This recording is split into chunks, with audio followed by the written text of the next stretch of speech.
Isang magandang araw mga master. For today's video, gagawa tayo ng marble effects.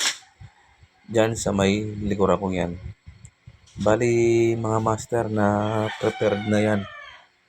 Nakapatag na ng skin coat yan, tapos naka-primer ng Acrytex primer. Sobrang pali ka, no? Ano nakapali? Makukulupag yan nakapali. Nung una natin gagawin dyan mga master, magbe-base tayo ng dark gray. Yan yung gagawin natin pinaka background. Bali mga master, ang gagamitin natin pintura dyan, latex tayo dyan, water based tayo. Huwag po kayong gagamit ng oil tinted color pag nagdi-design kayo sa labas ng bahay, sa outdoor. Huwag po kayong gagamit ng oil based tinting color. Basta pag sa labas lang mga master, latex lang. Latex lang ang gagamitin natin, water based tayo dyan. Ayan mga master, pinapahirang ko na ng dark gray yan hanggang sa mapuno natin yan hanggang sa baba. Sobrang init nga lang dyan mga master, kaya tiis lang. Okay lang yan kahit na mainit. Basta magawa lang nating maayos ang ating obra, di ba mga master? Ayan mga master, pupunuin natin yan ng dark gray hanggang sa baba. Ayan, nakalahati ko na yan mga master. Palagi seryoso yung Doro. Wala mo siguro to din gagawa ng ningaltin. Hindi naman Doro, pasalamin niya pa mo yan. Ayan mga master.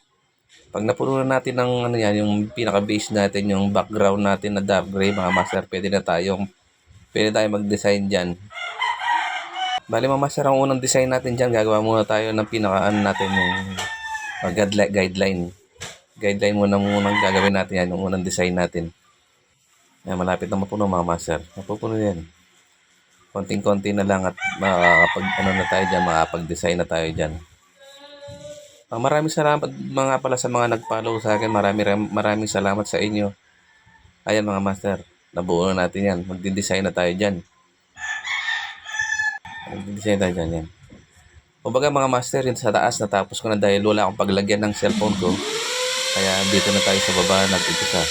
Ay nagano ng tutorial. Bali ang ginamit kong pintura dyan at unang design natin mga master. Latex na semi-gloss. Tapos linabnawan natin ng tubig. Linagyan ko ng konting burnt umber at saka lamp black. Yan ang unang design natin yan mga master. Pag ganun lang, dinadampi-dampi lang natin ng basahan. Ayan, pag ganun lang yan mga master. Inuulit ko lang mga master, maraming salamat sa mga nag-follow sa akin. Ayan mga master, yan ang nagresulta ng ating unang design. Pagkatapos ng mga master, kuha tayo ng pencil brush. Yan, nagtimpla ako ng semi-gloss. Dinabnawan ko ng tubig. Yan gagawa tayo na dyan ng crack sa bawat gilid ng unang design natin. Yan. Pagkaguhit natin ng paintbrush mga master, lalaroin din natin ng basahan para makagawa tayo ng magandang disenyong crack bitak. Yan, pag ganyan lang mga master. Ayan. Yan, pag ganyan lang ang gagawin natin dyan. Simple lang mga master, simple lang yan. Yan, lalaroin lang natin ng basahan pag naguhitan natin ng paintbrush. Pag natapos na natin yan mga master hanggang sa baba, nakikita nyo ba yung sa gitna niyan, diba dark gray pa siya? Yan, sa gitna niya may dark. Maglalagay pa tayo ng design dyan. Maglalagay pa tayo ng crack dyan. Tapos na mga master, pag nalagyan natin ng crack yung sa gitna ng design natin yan, yung sa may gray, yan, dampi-dampi uli natin yung ating basahan. Kung ano yung pintura nung unang ginamit natin, yun din ang gagamitin natin sa gray na yan para lumabo ng konti yung kulay natin, yung gray natin.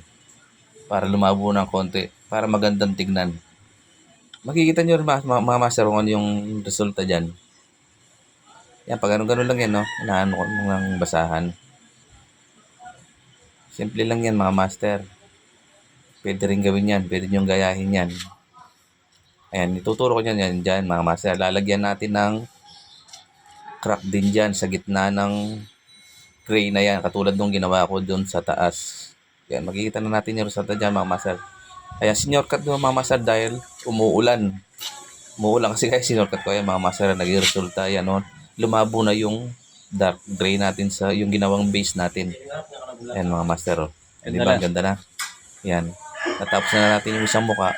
Pagkatapos niya mga master, doon na tayo sa kabila. Yan mga master. Pero yung pag-top coat ko, nag-live na ako sa pag-top coat ko dyan mga master. Kaya mga master, maraming salamat sa inyo.